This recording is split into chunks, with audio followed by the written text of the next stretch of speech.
12월 10일 금요일 글로벌 마켓 헤드라인입니다. 미국의 주간 실업보험 청구 건수가 18만 4천 명으로 집계되면서 1969년 이후 최저치를 기록했습니다. 바이든 대통령은 내일 발표될 CPI에 최근 가격 하락세가 반영 안 되어 있다고 말했습니다. 유럽연합이 조건 충족 시 플랫폼 노동자의 피고용자 지위를 인정하는 내용이 담긴 노동법을 발의함에 따라 우버 등 플랫폼 업체에 타격이 예상됩니다. 미국 FDA가 화이자 백신의 추가 접종 대상을 16세에서 17세까지 확대했습니다. 이탈리아가 아마존에 1조 5천억 원의 과징금을 부과했습니다. 시장 지배적 지위를 남용했다고 밝혔습니다. 자사 전기 트럭의 사전 구매 흥행에 포드 CEO는 칩보다 배터리가 더 필요하다고 인터뷰에서 밝혔습니다. 뉴욕 버팔로 스타벅스가 미국 최초로 커피 체인 노조 결성 투표를 진행했습니다. 피츠가 헝다미 계열사의 신용 등급을 제한적 디폴트로 강등했습니다.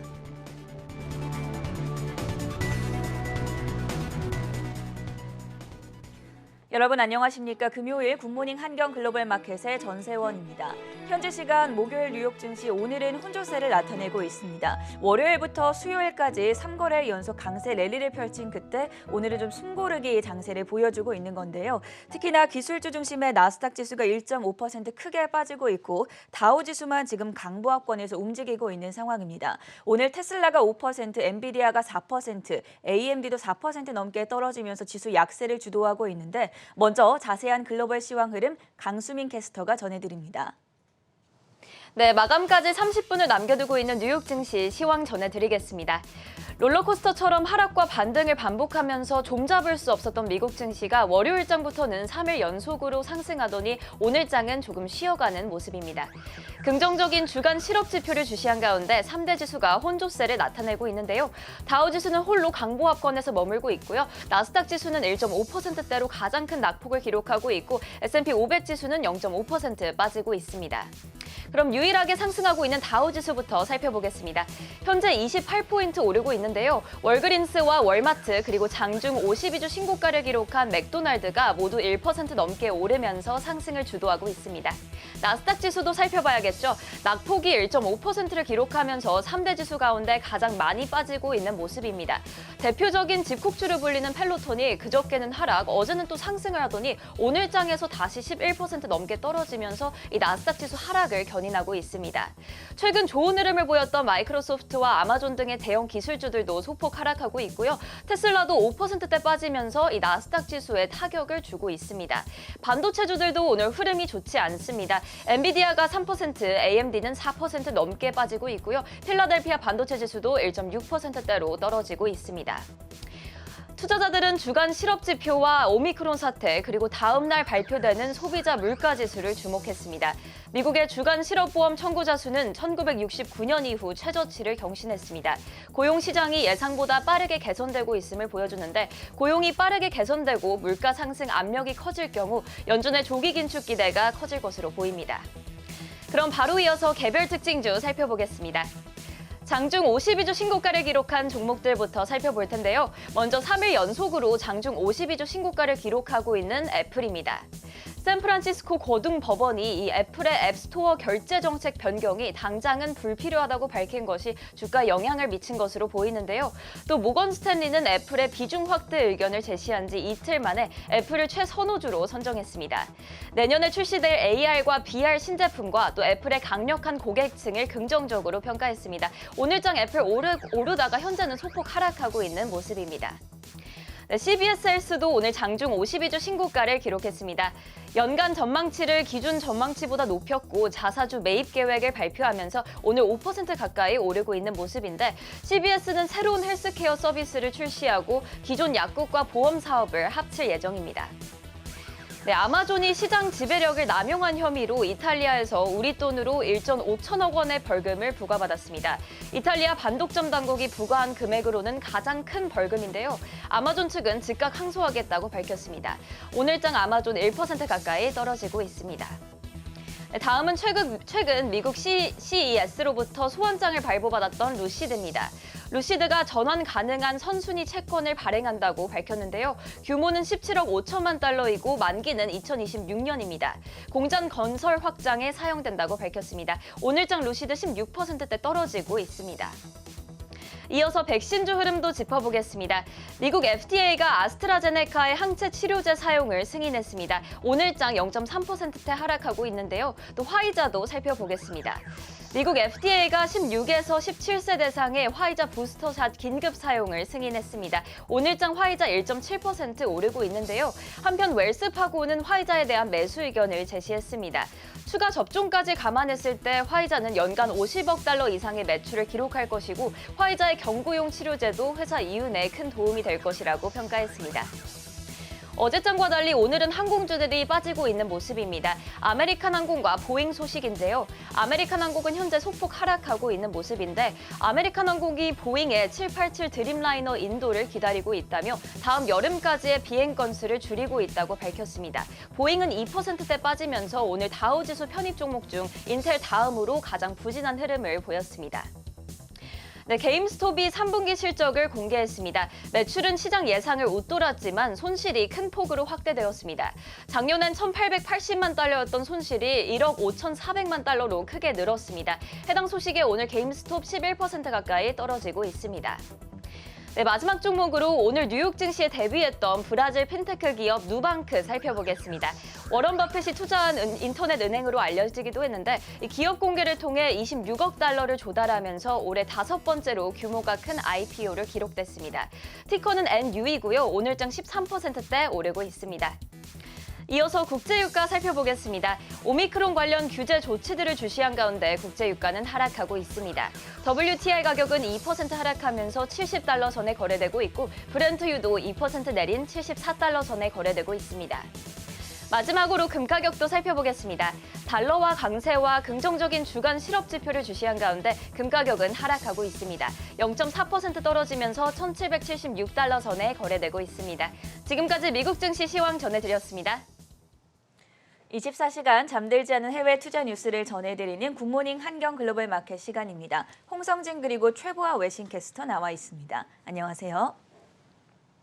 네, 오늘의 첫 번째 소식부터 화면 통해서 체크해 보시죠. 금요일인 만큼 또 미국의 경제지표, 고용지표가 나왔습니다. 주간 실업보험 청구 건수가 다시 한번 52년 만에 최저수준을 기록했는데 고용 상황이 상당히 좋아졌다, 이렇게 평가해봐도 좋겠습니까? 네, 그렇습니다. 미국의 실업지표가 52년 만에 다시 한번 최저 수준을 기록한 것으로 확인됐습니다. 현지 시간 9일 월스트리트저널은 미국의 주간 실업보험 청구 건수가 18만 4천 명으로 집계됐다고 밝혔는데요. 월가 전문가들의 예상치였던 22만 건을 대폭 하회했다면서 미국 고용시장에도 긍정적인 신호가 나타나고 있다고 전했습니다. 앞서 지난해 팬데믹 사태 이후 크게 증가한 미국의 실업보험 청구 건수는 올해 들어 꾸준한 하락세를 보인 바 있습니다. 또 지난 11월 셋째 주부터는 20만 명대 안팎을 오가면서 실업지표가 안정적인 수준에 돌입했다는 분석도 나오고 있었는데요. 오늘 발표된 실업보험 청구 건수가 18만 명대로 진입하면서 1969년 이후 다시 한번 최저 수준을 기록한 것으로 확인됐습니다.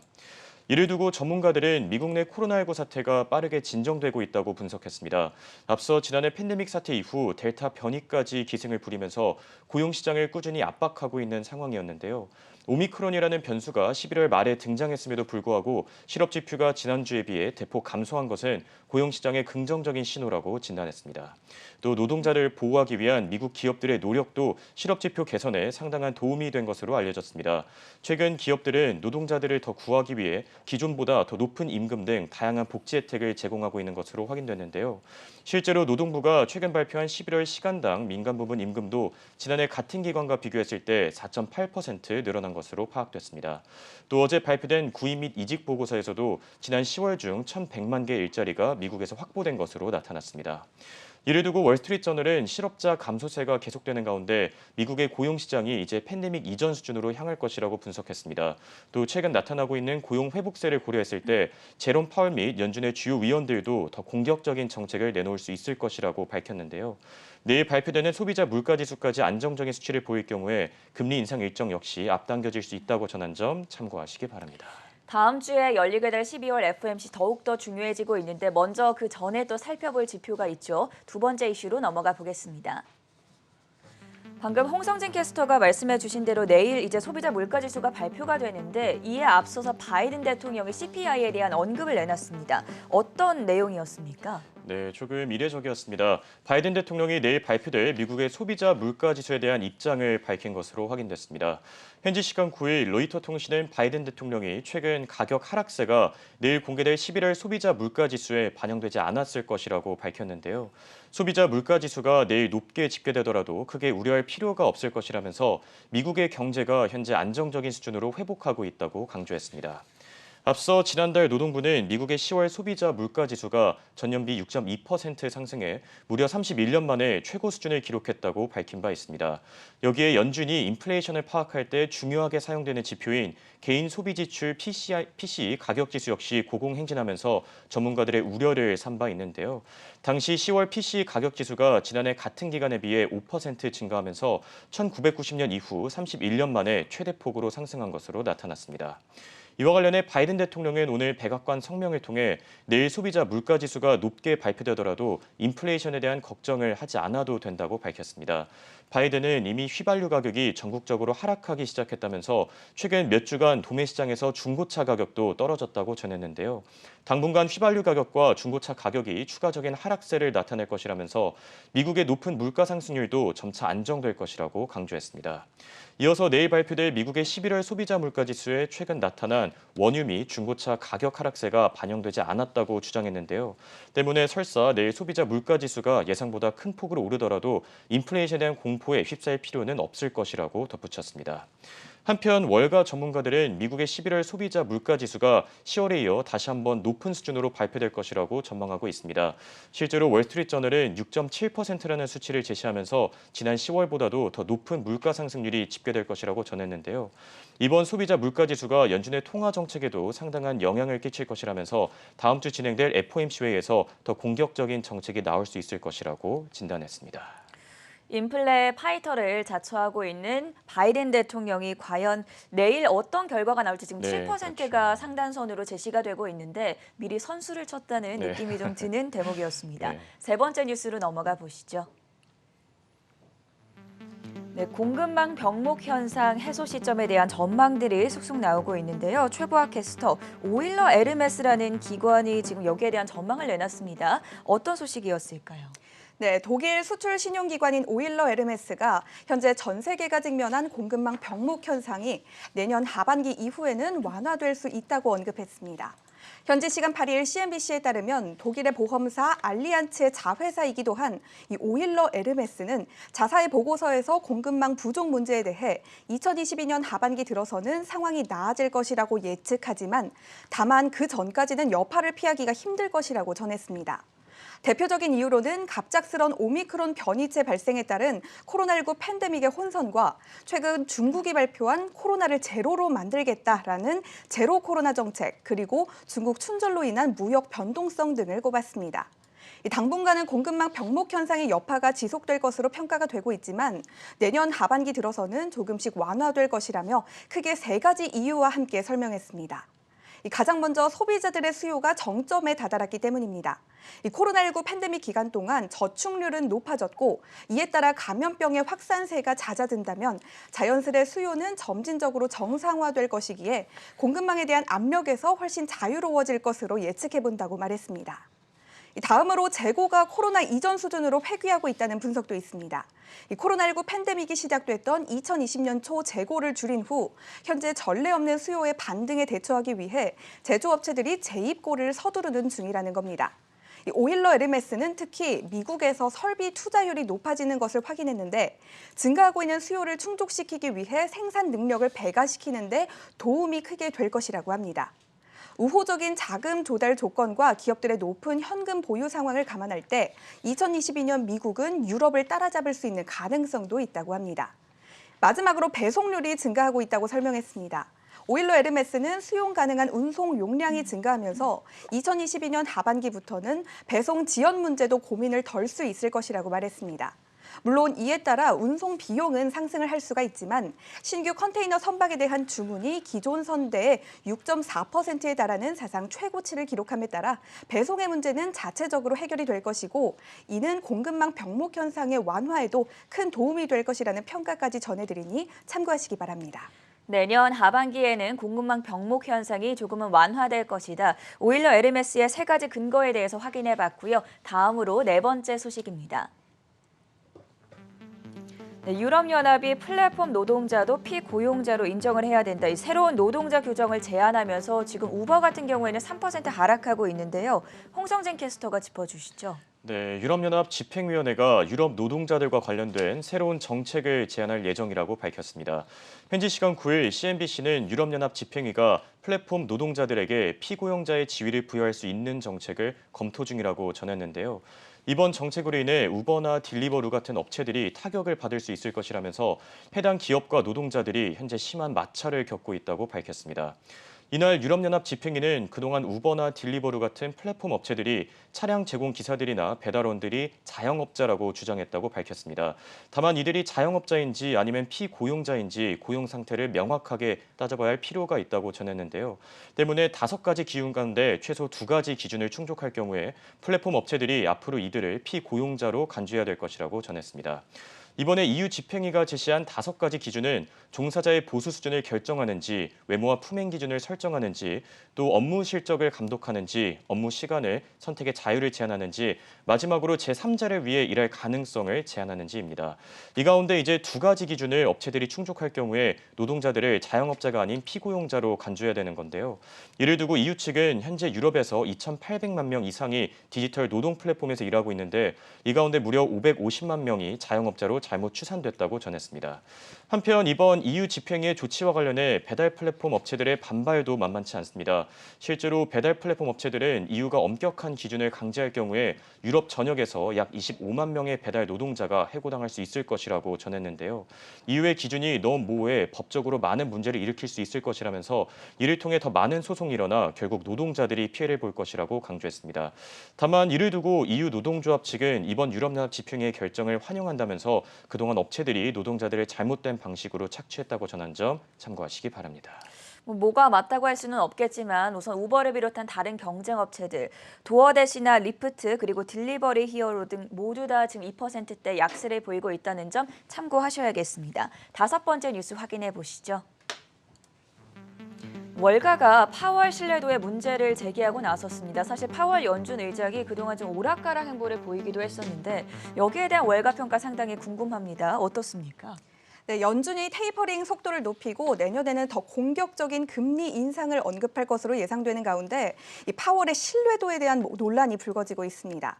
오미크론 변이 바이러스에 대한 공포감이 조금은 잦아들고 뉴욕 증시도 이를 반영해 조금씩 회복해가는 흐름 속에서 투자자들은 다소 안정을 되찾고 다음 주 연준이 FOMC 회의를 통해 발표할 내용들을 예의주시하고 있습니다.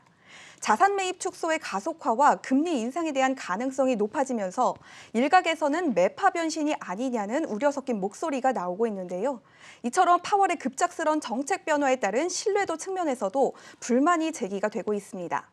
나스티시스의 조셉 라보르그나 미국 수석 이코노미스트는 몇 달 동안 인플레이션을 일시적이라고 평가했던 연준이 이제는 일시적이지 않다고 말하며 잘못된 시기에 긴축을 하는 우를 범하고 있다고 비판했습니다.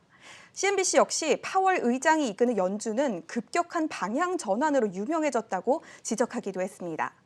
연준은 2018년에도 금리를 올리는 이른바 정상화를 시도하다가 전 세계 경제의 약세 속에서 정책의 방향을 급격하게 수정했습니다. 이후 2019년에도 금리 인하를 충분히 진행했으며 당분간 현 수준을 유지할 것이라고 자신하더니 2020년에 코로나19 팬데믹과 함께 급격하게 금리 인하가 다시 단행됐습니다. 2020년 말에는 다시 일자리에 초점을 맞추고 높은 인플레이션을 용인하는 방향성을 제시하더니 1년이 지난 지금 다시 인플레이션에 강경하게 대응하는 쪽으로 가닥을 잡은 듯합니다. 이 시장에 따라 정책 방향을 수정할 수는 있지만 과도하게 노선을 변경하는 것은 신뢰도를 훼손시킬 수가 있어 주의해야 한다는 분석들이 잇따르고 있습니다.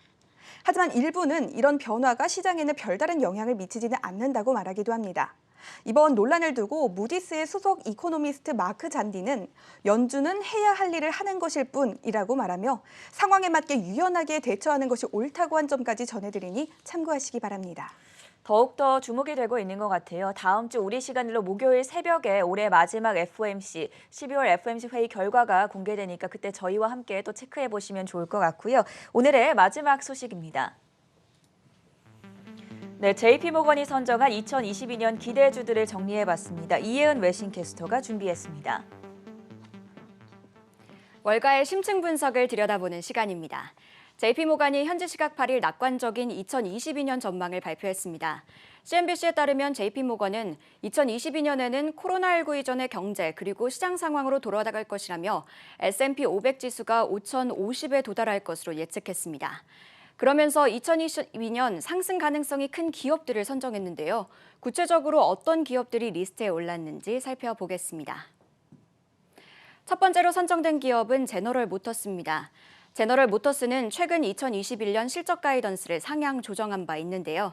가격과 소비자 수요가 강세를 보인 점과 반도체 공급이 예상보다 원활하게 이뤄졌다는 점이 해당 조정의 이유입니다. JP모건은 제너럴 모터스의 2022년 목표 주가를 $80로 제시했는데요. 제너럴 모터스는 올해 들어 약 43% 상승했습니다.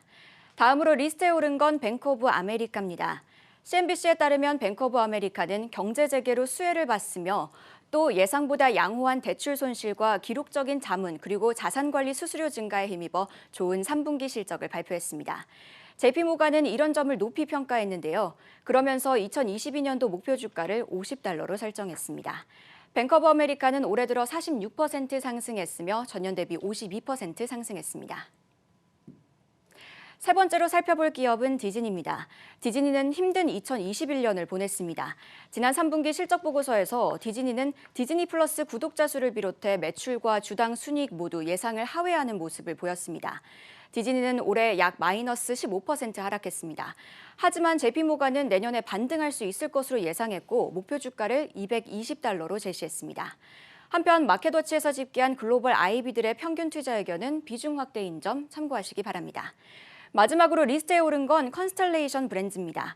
컨스텔레이션 브랜즈는 세계적인 주류 제조업체로 맥주인 코로나를 제조한 기업으로 유명합니다. 현지 시각 7일 CNBC 보도에 따르면 컨스텔레이션 브랜즈는 멕시코에 새로운 양조장을 설립할 계획이 있다고 했는데요. 이외에도 최근 에너지 음료인 몬스터의 제조업체 몬스터 베버리지와 합병을 검토하고 있다는 소식 또한 전해졌습니다. JP모건은 2022년 컨스텔레이션 브랜즈의 목표 주가를 $275로 설정했습니다. 그럼 지금까지 JP모건이 주목한 2022년 상승 기대주 살펴봤습니다. 네, 굿모닝 한경 글로벌 마켓은 오전 5시 30분부터 7시까지 이어집니다.